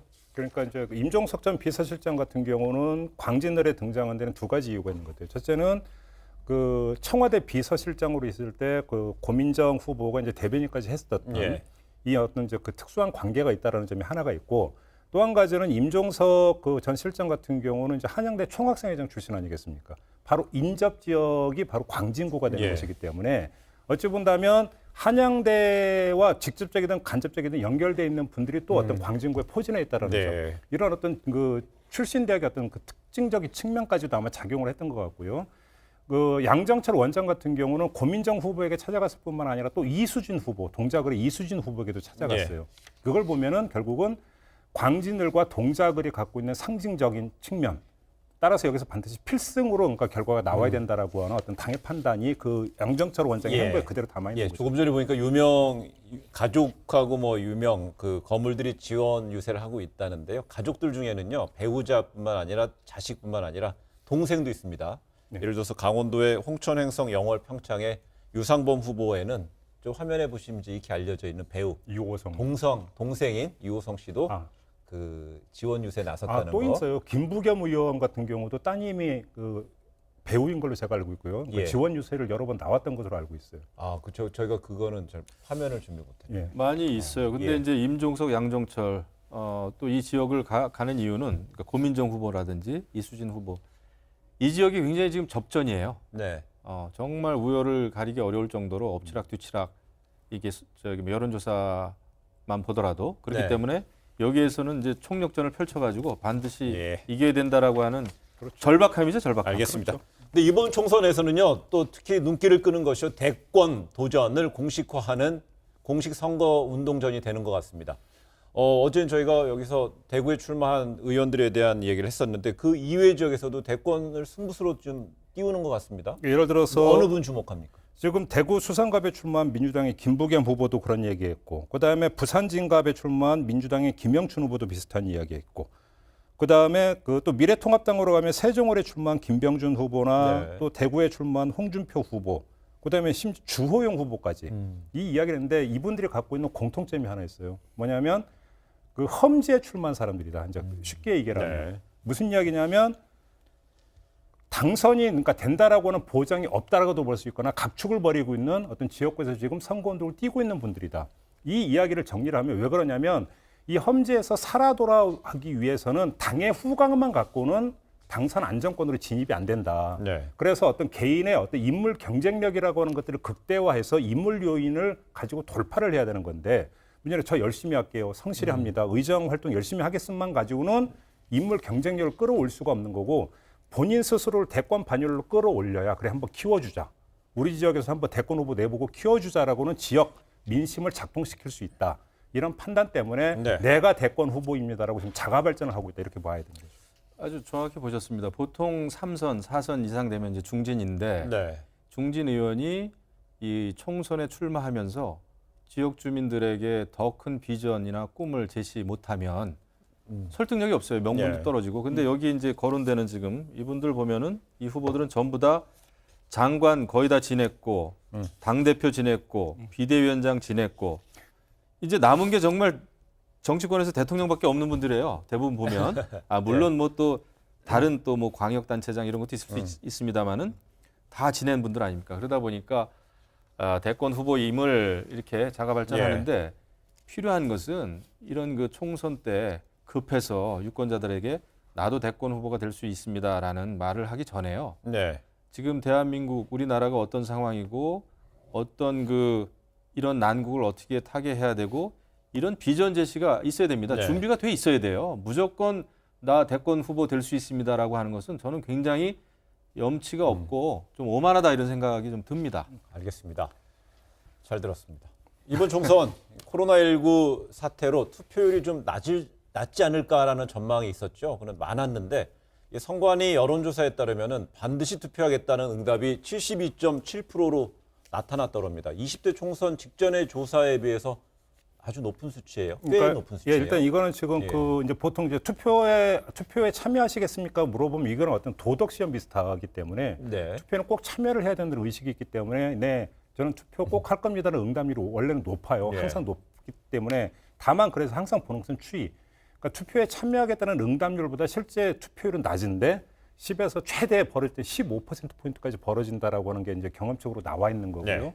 그래서 그러니까 그 선관위가 이때쯤 되면 그 조사를 하는데 그래서 예상 투표율이 그런 그러니까 법칙에 따라서 이제 그 가늠이 되는 거죠. 근데 당초의 예상보다 투표하겠습니다는 응답률이 높은 건 맞아요. 네. 왜 그러냐면 지금 선거 분위기가 전혀 뜨지를 않는다라는 점이라든지 선거 이슈가 또 거기서 부각이 되지 않는다라는 점. 이런 것들에 그러니까 비교해서 본다면 그다음에 어떤 위성정당, 꼼수정당 이런 논란이 있으면서 오히려 정치 혐오 분위기가 확산될 수 있는 여지가 있다라는 점. 여러 가지를 고려해 볼 때 투표율이 그러니까 상당히 떨어질 가능성이 있다고 봤는데 네. 이런 어떤 전망에 비춰서 본다면 지금 투표하겠습니다라는 응답률이 상당히 높고 여기서 마이너스를 한다 하더라도 예를 들어서 이전 어떤 그 20대 총선 아마 투표율이 58%인가 그랬었을 거예요. 네. 이거보다 그러니까 상회하거나 그러니까 비슷하게 갈 수 있다. 이런 전망은 좀 조심스럽게 나올 수 있는 거죠. 그래요. 이런가 하면은 연령대별로 해서는요. 유권자 그 조사해 봤더니 60대 이상 유권자가 역대 최고를 기록했다는 보도가 있습니다. 선관위가 잠정 집계한 숫자가 1,200만 명을 돌파했다고 합니다. 60대 이상, 이른바 실버 유권자라고도 좀 불리는데요. 유불리를 좀 판단하는 데 있어서는 여러 요인이 있을 것 같아요. 이번 선거는 사실은 그 선거에 영향을 끼칠 수 있는 요인들이 좀 많은 것 같아요.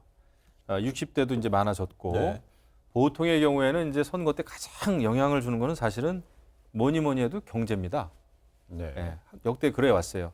먹고 살기 힘들면 집권 여당이 어려운 것이고 뭐 그렇지 않습니까? 경제가 좀 나아지면은 조금 수성하기에 이제 수월했는데 이게 경제가 큰 요인이고 또 하나는 이번에는 사상 유례 없는 코로나라고 하는 코로나 사태가 있지 않습니까? 예. 예, 이게 있고 그 다음에 또 지난해 내내 그랬습니다만은 지금도 이어지고 있는 조국 전 장관, 그러니까 조국 사태 현상이죠. 이런 걸 통해서 지금 그 유권자들도 국민들도 굉장히 양극화돼 있어요. 그러니까 극단적인 정치, 네. 진영 정치에 이렇게 돼 있습니다. 물론 아직까지도 부동층, 무당층이 있긴 합니다만은 이런 상황에서 아마 제가 볼 때 이번 선거는 나가야 되겠다라고 하는 각 진영의 열렬 지지층들이 그런 어떤 그 심리의 발로가 아닌가 이런 생각이 듭니다. 네. 근데 이제 60대의 경우에는 글쎄 이제는 뭐 예전에 60대하고 지금 60대는 신체적으로도 그렇고 또 많이 좀 다릅니다. 그렇죠? 의식적인 맞아요. 면에서도 그렇고. 그래서 유불리를 따지기가 힘들어요. 예전에는 60대 이상은 말씀하셨습니다만 그냥 실버층. 네. 그리고 대부분은 뭐 보수. 이런 뭐 얘기들을 했습니다만은 지금은 꼭 그렇지 않거든요. 예. 그렇기 때문에 60대가 어떻게 생각하느냐는 이번 선거에도 굉장히 좀 중요한 영향을 맞아요. 주겠죠. 예. 어떤 분은 그렇게 주장을 하던데요. 이제 새로운 기준이 적용이 되는데 65세까지는 청년이다. 예.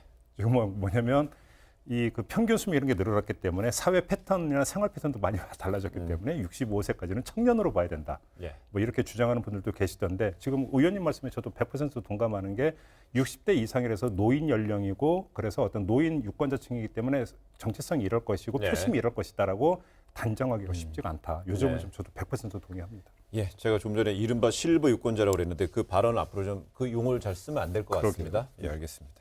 60대 이상 유권자가 늘었다 이렇게 정리하겠습니다. 근데 오늘 발표된 여론조사에 따르면 비례정당들의 지지율 이게 지난주하고 또 좀 변화가 있다 이렇게 해석하는 분석이 있는 것 같습니다.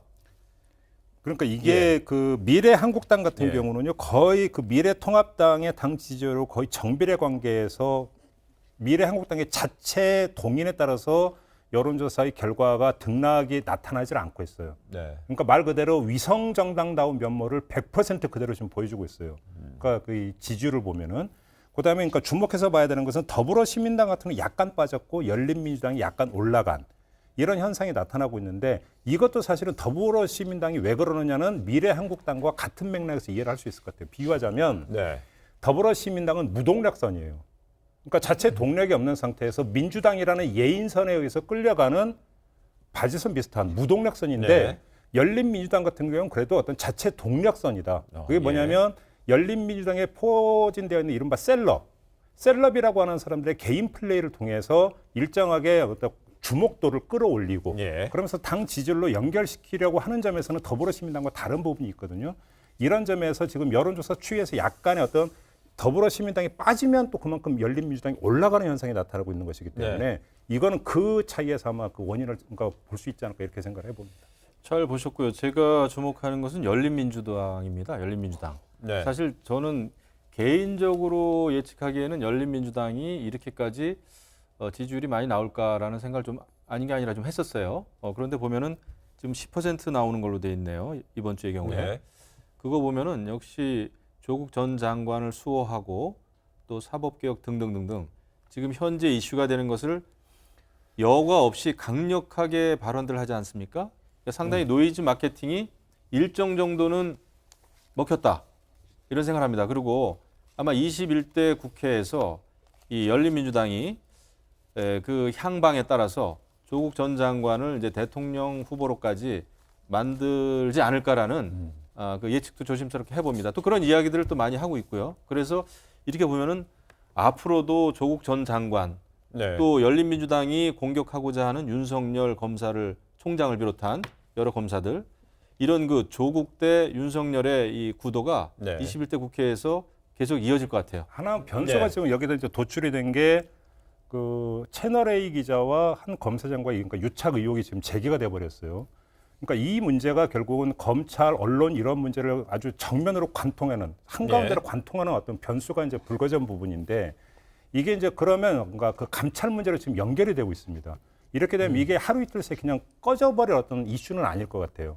만약에 이 이슈가 상당 기간 동안 지속이 된다면 여기에서 이제 그 어떤 정치 사회적인 발언이 쏟아지게 될 거고 네. 정당이나 후보들도 이야기를 하게 될 텐데 그것이 열린민주당 입장에서 어떻게 작용할 것인가. 그래서 그동안 검찰개혁에 대해서 상당히 가장 세고 강도 높은 발언을 해왔던 열린민주당 그 비례 후보 면면으로 볼 때는 네. 아마 여기서 아마 더 적극적으로 훨씬 더 센 발언을 할 가능성이 있거든요. 그것이 지지세로 어떻게 연결이 될 건가. 이것도 좀 그 체크를 해봐야 되는 포인트일 것 같습니다. 그래 알겠습니다. 이런가 하면은요 지지율에서 한번 눈여겨볼 만한 것이요. 더불어 시민당이랑 열린민주당의 합산 지지율. 그러니까 이것이 이제 더불어민주당의 지지율보다는 더해보니까 더불어민주당 지지율에 못 미쳐요. 이게 두 개의 위성 정당이라고 이제 불리는데요. 그러니까 요거는 그러니까 못 미친다라고 하는 게 아주 극히 미세한 차이이기 예. 때문에 그러니까 얼마나 이제 큰 의미를 부여를 해야 될지는 사실은 좀 조심스러운 부분이 있어요. 적극적으로 해석하기에는 빠지는 부분이 너무 미세하다. 네. 그렇기 때문에 일단은 그거를 이제 깔고 말씀을 드려야 될 것 같은데요. 더불어시민당에 대한 어떤 전폭적인 지지 내지 열린민주당에 대한 전폭적인 지지 물론 그렇게 보내는 사람도 있지만 어떤 위성정당 논란 그다음에 어떤 그 주원 연동의 비례대표제를 도입하는 과정에서 취지가 이것 때문에 왜곡된다라고 어떤 비판적인 의견 예. 뭐 기존의 민주당 지지층 중에서 또 그렇게 생각을 하는 사람들도 있겠죠. 예. 이런 부분들 같은 경우는 사실은 적극적으로 흔쾌하게 저는 이 당을 지지합니다라고 대답을 안 할 가능성도 있기 때문에 이 가능성을 놓고 분석을 좀 해야 될 것 예. 같습니다. 알겠습니다. 저기 한미 관계 쪽으로 한번 잠시 짚어보겠습니다. 로버트 에이브람스 주한미군 사령관이 어제 자신의 트위터에 김칫국 맛이다 이런 글귀가 적힌 그 한영 사전을 리트윗했습니다. 이게 최근에 이루어지고 있는 한미 방위비 분담금 관련된 내용인 것 같죠? 근데 저는 이거를 우리가 무슨 크게 침소봉대할 필요가 없다 이런 생각이 드는 게 제가 이제 과거 역대 그 주한미군 사령관들을 많이 만나봤어요. 네. 뭐 깊은 얘기도 많이 해봤는데 하나 같은 공통점은 그 외교적인 문제라든지 이런 거에 절대 개입을 안 한다는 겁니다. 이 주한미군 사령관들이 굉장히 그 점에 대해서는 잘 훈련이 돼 있고 네. 그래서 이것도 괜히 우리가 논쟁을 벌일 일은 전혀 없다. 한미동맹은 뭐 we go together 이런 거 있지 않습니까? 우리가 함께 간다. 심지어는 we breathe together 그래가지고 우리는 함께 숨 쉰다라는 그런 슬로건까지 있어요. 네. 그 정도로 이제 하나가 되는데 여기서 제가 주목하는 것은 그거죠. 정은보 그 협상 대사 등을 비롯한 우리나라 그 협상팀에서 마치 이번 협상이 다 끝난 것처럼 막바지에 와 있다라는 말들을 했어요. 하지만은 미 국무부에서는 이례적으로 보도 자료까지 냈습니다.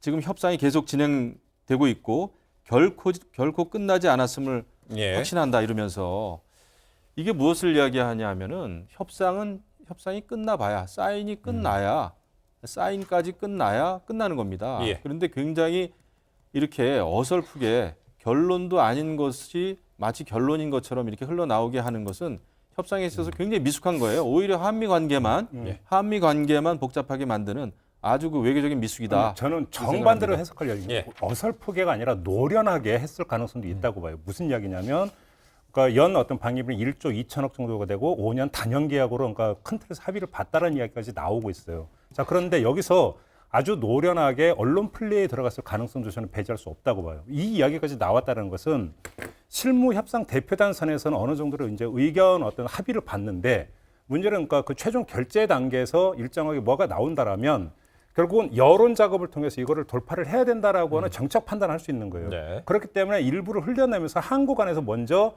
굳히기 여론을 조성을 하고 이 여론을 가지고 백악관을 압박해 들어가는 것도 하나의 어떤 노련한 수일 수가 있다. 우리 입장에서는 이렇게도 해석할 여지가 있는 거죠. 그렇기 때문에 이것이 어설프게 지금 뭐를 한다라고 꼭 이렇게 볼 게 아니라 조금 지켜볼 여지는 충분히 있다. 저는 그렇게 생각합니다. 결국 그 미군의 통수권자는 트럼프 미국 대통령이잖아요. 대통령이 만약에 승인이 이루어지지 않은 상태에서 이런 부분이 나왔다면은요. 그렇죠. 아직 갈 길이 있다는 이거는 거죠. 우리가 희망적으로 생각해 해볼 수도 있지만 그건 역시 희망입니다. 근데 결과가 좋지 않을 때는 이 협상 팀도 그렇고 굉장히 한미 간의 균열이 또 일어나게 되는 네. 거죠. 그래서 이 점에 대해서 그 외교적인 협상을 하는 팀은 굉장히 신중해야 되는 게 원칙이고 그것이 맞는 겁니다. 마지막으로 이것만 말씀드릴게요. 지금 트럼프가 코가 석자이기 때문에 사실은 이거를 가지고 전면적으로 뒤집어 버리면서 판을 크게 만들어 가지고 갈등 요인을 키울 지금 형편이냐 트럼프가. 저는 이것도 주목해서 봐야 되는 거고 그런 점에서 본다면 국익우선의 우리나라의 관점에서 본다면 지금이 타이밍일 수도 있다. 그래서 오히려 틈새를 칠 수 있는 타이밍일 수 있고 그래서 아주 노련하게 언론 플레이를 하면서 여론 작업에 들어갔을 가능성. 예. 이것도 배제할 수 없다. 저는 그렇게 봅니다. 예, 당초 그제 관련된 소식 거의 타결이 이루어졌던 소식 전해졌던 게 그제였기 때문에 이번 주말을 거치면서 최종적으로 공식적인 발표가 나올지 발표 시점은 언제일지 내용은 어떨지 한번 지켜봐야 될 것 같습니다. 네, 코로나19 비상 특집 전용후의 뉴스 오늘 여기까지입니다. 저희는 다음 주 월요일 오후 1시 55분에 찾아뵙겠습니다. 시청해 주신 여러분 고맙습니다.